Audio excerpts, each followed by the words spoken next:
وأنا وناكسن دمان بأصحاب تيدا شرفت بدنا سيدة توسكان وغلا سعودة شاهي تي في كسود وهذا برنامج كان مسرحية سياسية مرتضى عاونا وعد كريم شيخ موسى اسمان قلب دقح وحلو قرنو جاينا قلب دقح سود ومدنه ما سنت مدنه ودو حالة جود ديجان قبل وربحنا قصي مركورة بسم الله الرحمن الرحيم حالة جود وفي عام في ديجان كو حد سياسة وطبعا متشف دينها بحل الفوراد واللي سيتر وسكفي عنها دينها سياسة وفي حسلون طاي هذا فرق فهد ديالو مرات داخل ويتي الشيران منعها وحوين مركا شو شعراش وسكفي عنها waxaa jira waxoogay mashaakilad u dhaxeeya beelo walaala oo wada degan dhinaca maxaa loo jiray Somali State dhawaana dagaal dhex mareen maxaa xogood ka haysaa dagaalada intaan ogahay abad meelaha dagaaladu ay ka dhaceen waa dagaalada kooban xilli kooban dhamaha dagaalo inta badan hal meel ku soo noqnoqda waxa ugu dambeeyay dagaal ka dhacay aagan خاصة يصلحات يعني حصل يعني إنه يهدى قال الله دوايا هم دعاي أو خسارة بدنا قال كاس يغم معلومات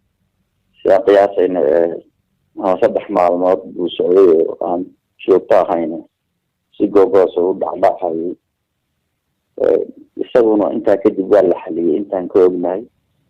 إنك سوون هالشيء كما تبيس عن لقى جارين هذا ووافي عن برا يا كان لقى جاري زمان بدن بالجي ولا كلا بحد شعبه يرد وقت بيود طي ريال بما ولا غيره واركا لا بدن ويس عوان او رنتي لو حلن هي صباح الكعس كبعاي هذا meelaha kala laftooda waxyaabo yar yar ah oo weyn u jiraan marka dhamaan waxaan isleenahay waa wax la xallin karo dhinaca dawladda deegaanka Soomaalidu waxay u dirtay colaadahaas waftiyo kala duwan dhinaca xagga xisbigiina oo wana ka mucaarad ahaan gacan aad ka geysateen dejinta colaadaas mudana saarogtahay oo wana inta badan wadanka way degan tahay xafiisyada xarumo yar yar bay ku leedahay deegaamada oo dhan meel kasta ay wax ka dhacaan oo wana waxay u hawlgashaa colaadahaas inay marka hore ku sameyso ka hortagid markii ay wax dhacaan waxay qayb ka tahay dadka xalka u raadiyo waxayna la shaqeeyaan dad kasta oo doonaysa inay colaadahaas xaliso hadday tahay odayaasha hadday tahay maamulada iyo cid kasta oo isku dayda inay xal u hesho xasilinta arrimaha amniga iyo shacbiga walaalay marka qaybaan ka nahay meel kasta waxa ka dhacaya xalintiisa iyo nabadeyntiisa warbaahin fadhigeedu yahay caasimada dalka Kenya ee Nairobi dhalasho ahaan dadka qoraana ka soo jeedaan gobolka Raaso waxay ku aadeysay xisbigiina Owen Laf inaad qayb laxaad ka tihiin horinta colaadan maxaad uga jawaabaysaa su'aasha waxaan filayaa horta waa markii koobaad oo wanaag ridum ay ku eedeyso colaad shacbi laba shacab oo isaysata waa markii koobaad معها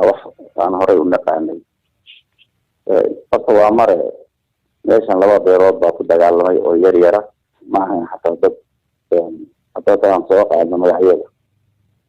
قيد كمدة شيخال ونمل يهير دين حاجي iyo qolo leeyahay aadan khayr abdille labada qolo dadweyne degan oo waraaro eher yaa halka ku dagaalamay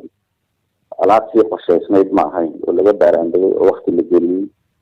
oo la soo qalab urursaday ma aysan ahayn alaabtii keliisa ku bilaabatay bay ahayd alaab daba dheeraatay oo la leeyahay waqti bay qaadatay oo dad badan baa ka qayb galay oo soo gurmadayna ma ahayn intii markaa gacantooda iska gaadhayn baa waxyeelo kala gaadhay sidaas darteed waxa weeye colaadaasi alaab labada qoys dhaxdooda ka dhacday in dad kale u gudbin oo haddii aan kasoo qaadno dhinaca heerow samatar oo dhinaca sifa dhow la sii ahaa la deganaa dagaalka kuma jirin si hoos dhinaca haddaan kasoo qaadno aadan khayr kuwii jifa la ahaa la deganaaye دجنا عيوني حمراء إيمي كما ينقل كري دجالك فحد يعلم أي واحد يسأل حالي خلاص ساسوامي أنتم كله حنسلنا يكوا وقت الوقت كيفية نوعها والله أيها لفظ الواحد إسكت استلمه حنسلنا وقت كنت اللي أبادوا لي وحنسلنا على الله قبائل ولفظ الوقت وحاكو شيء وكدم بيه وكحيده جحمه كدول سعرها لفظه maxaad uga jeedaa mudane gacmo ka duwan reeraha laftooda ayaa colaadaasi salka ku haysaa maxaad uga jeedaa halkaa bal noo yaraftiimi iyo waa la isticmaalayaa baad moodaa colaadan waa la siyaasadeynayaa waxaan isleeyahay markaa waxaa siyaasadeynaya oo ku dhex jira dad runtii ku fashilmay nidaamka siyaasadeed iyo midka umadeedba ku fashilmay yay noqonayaan dadka aada leedahay colaaday qeyb ka yihiin masraxa siyaasadana meeqaamkeeda hoos u dhacay oo ku fashilmeen yay noqonayaan dadkaas horta kow waxaan isleeyahay anigu markaan dhegeysay qoladan nagu eedeynayso inay oral qeyb ka tahay oo weliba aniga shaksiya ma ku leeyahay waxaan isleeyahay arrintaas waxay ka timid fila soomaaliya muqdisho goob joogta oo runtii qeybkood ka harooyin dadka soomaaliyeedna la haday iyaguna hadda raadinahaya inay isku dayaan in ummad soomaaliyeed colaad geliyaan inay ummad soomaaliyeed sumcadda kaga ciyaaraan inay siyaasiyiin ay ka cabsanayaan kula dagaalamaan inay shacbiga ay turjumaad xun u dhexgeliyaan horta qeybay ka yihiin ko sida anigoo kale aniga shaksiyan ma ogi dad soomaaliyeed oo xumaan igala dhaxayso ma garanayo cidda keliya ee aniga dareen iga qabtaana waa qoladaas fila soomaaliya joogta weeyaan dad kaleo hadda aniga shaki iyo dareen xun iga qabta ma jirto weli waxay ogyihiin mudane annaga ka warbaahin ahaan ma hayno meel ay ku leeyihiin maxaa la odhan jiray cadeymo ay leeyihiin dagaalka gacan bay ku leeyihin ama cid kale oo sheegaysa waa eedeyn culus eedaasi maxaa cadeymo oo hadaysaa mise waa tuhun waxaad is leedahay maadaama qoladaasi wadaxin ka dhexeeyaan kuwaasun baa ka dambeeya ma eedeymahaas ma cadeymaad u haysaa jacali waxaa jiray maalmahanba intii colaadaas faafay iyo salaxaad ay bilaabatay tirar badan baa xamar ka socday dad badan baa hadlahayay odayaal baa la abaabulahayay ganacsataa la abaabulahayay siyaasiyiin baa abaabulaysay halkaas waxay ahayd meesha sida xooga badan colaad looga horinahayay labada heer baa la dhaafiyay colaada laftigeeda waxaa la gaadhsiiyey wax beri hore laga soo gudbay oo daaroodiis la yidhaahdo oo macno daro oo ummada soomaaliyeed halkaa dhigay dowladeedii burburiyey qiyamkeedii iyo sharafteedii burburiyey dulliga maanta aad aragtay baday yaa mar kale dib loo abaabulahayaa luuqadihii baa dib loo isticmaalahayaa beeshaskii duqoobay baa dib loo akrihayaa taas way caddahay marka in halkaas ay lug ku leedahay abaabulka kan kale in aniga lagu soo dhex daro runtii waxay tahay waxay garanayaan qoladaas xilliga doorashadaa soo dhow xilliga doorashadana inaan xamar isugu tegayno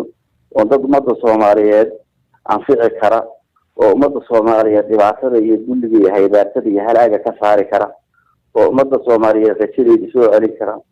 oo ummadda soomaaliyeed markale qiyamkeedii iyo karaamadeedii dib u dhisi kara inaan raadinayno way ogyihiin in marka si ay isugu dayaan inay colaad beeleed geliyaan oo beelaha qaarkood ay soo geli kari waayaan shaksiyaadka ay ka cabsanayaan ay soo geli waayaan waxaasa horta dhinac kaga abaabulahayaan sababta xamar loogaga buunsufahayo dagaalka ka socda qaatiya salaxaad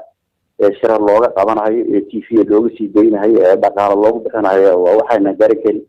taa keliya maaha dhankan kale laftigeeda hadda aynu joogno iyo ayada laftigeeda lug ku leh waxaa jooga saad garanayso saraakiishii hore xataa tigraygu way joogaan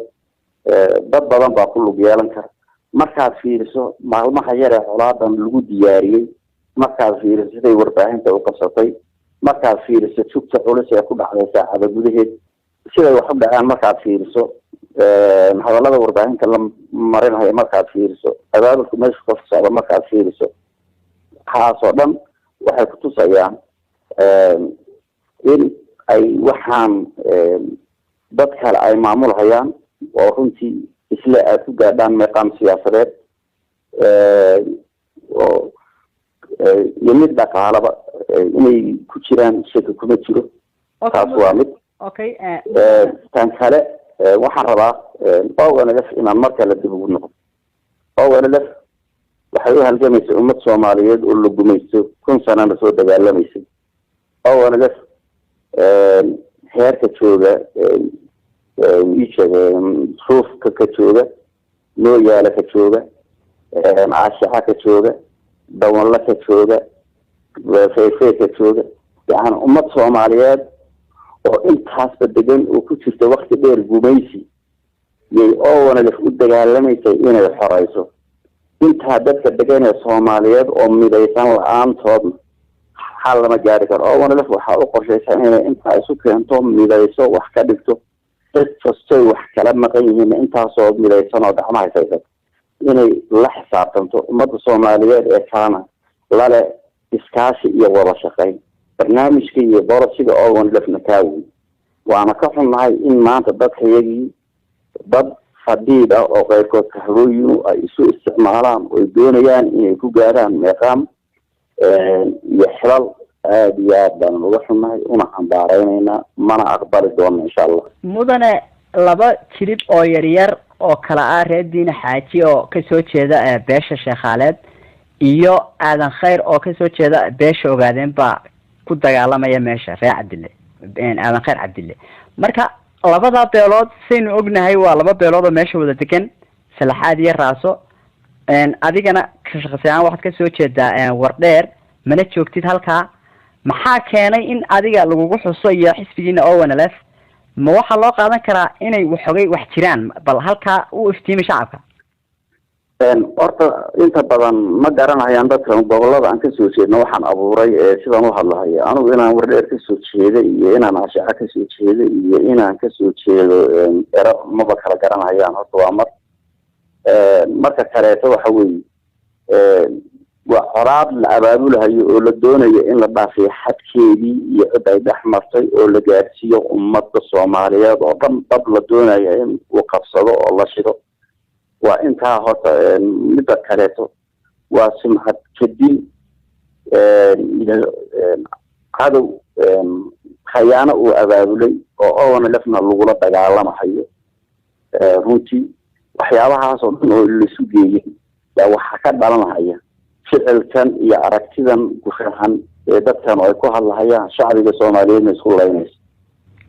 cod baa jira la wareejinayo isla markaana warbaahintaasi ku sheegtay inuu yahay cod sir ah codkuna yahay Cabdikariim Sheekh Muuse oo loo yaqaan qalbi dhagax codka maxaa ka jira bal shacabka u sheeg codkaasi inuu kaaga yahay iyo inaan ahayn mudane waad mahadsantahay horta aniga shacbigayga kama jirin hadda ka hor uma kala eexanin hadda kadibna u kala eexanahayo Soomaali qof Soomaaliya saysan waajibkayga koobaad waxa weeye inaan dhexdhexaadiyo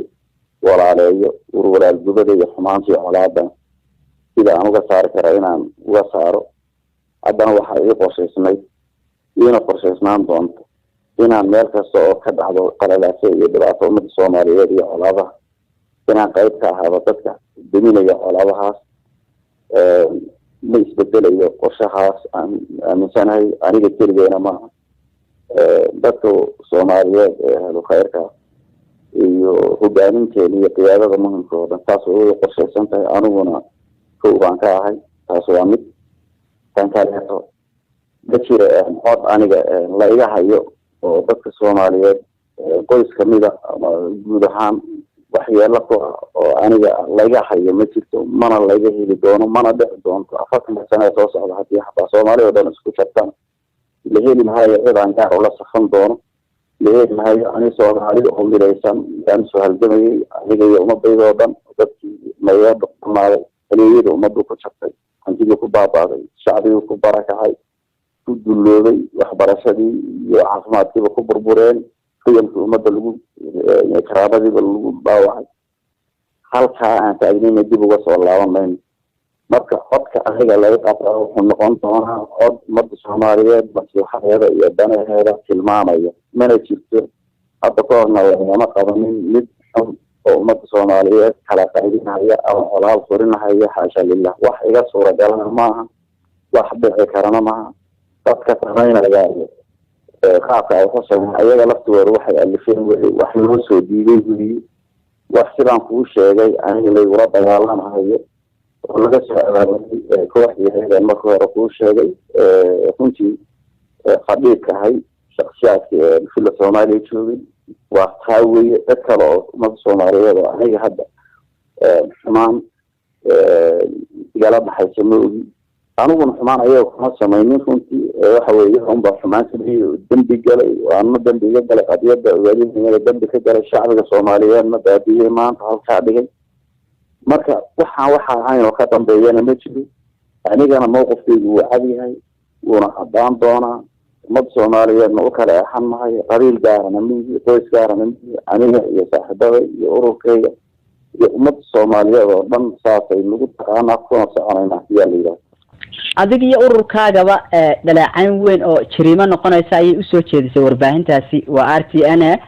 waxaana si caadi ah hawlgashaa caasimadda Jigjiga taageerayaashiinuna waxa ay leeyihiin waxa mudan hadii aanay waxaan jirin oo been abuur tahay in dacwado lagu soo oogo warbaahinta masaasaad ku dhaafaysan mise wax dacwadaad ku soo oogaysaan warbaahintaasi maadaama ay been abuur weyn ka sheegtay salaada ka dhigtay horta inta badan dadku waxay iska yiraahdaan wax la yiraahdo xiriirtul qawl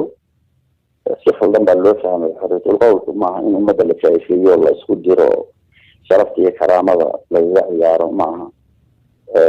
sumcadda dadka in wax loo dhimaano maaha xiriirtul qawl laakiin markay noqoto loo adeegsado si khaldan dadka la isku dirahayo oo Soomaaliya qaad lagu sameeyay shakhsiyaad markaas oo kale xiriirtul qawl maaha xaq loogu leeyahay in la iska celiyo dadka noocaas kala sharciga dalka ka jira qaanun guud yahay qof iska socon kara ma jiro in lagu qabsado lagu xisaabtamo qofkaas xaq uu leeyahay inaga waxa ka yeelina waa ka tashanayna insha Allah waana ururinayna macluumaadka ku aadan say u dhaqmayaan dhinacan ka jeedna waxa naga aadan waa fiirinayna marka kadibna waa ka tashanayna hadii Ilaahay ilaahay ururey baan hayo qiimeyn karo waxyaabaha wadanka ka socda iyo waxyaabaha ay isticmaalayaan dadka qaarkii marka hadda ku degdegi maayo talaabadan qaadayno ma oran karo saas ay noqonaysaa laakiin baan qiimeynayna xogtan waan qaadanay waana ka tashanayna talaabada ku habboon isticmaali karna hadii Ilaahay ugu dambeyn shacabka Soomaaliyeed ku dhageysanay maxaad u soo jeedin lahayd mudane shacabka Soomaaliyeed hadda ka hor fariintan u gudbin jirnay hadda lagu gudbinayna ma hayo mid cusub shacabka Soomaaliyeed midda anaga dagaal ku jirnay oo raacsan sanahay nabad buu ahaa meelaha qaarkood meelaha aan gaari karin way jiraan oo hadda shacabka iyo meelaha lamid ah oo runtii ku lahayn awood badan dhibaatooyinna markaan baahan u geeyna ay naga iman jireen aduguna aad iyo aad xoog xilliga meesha u gelay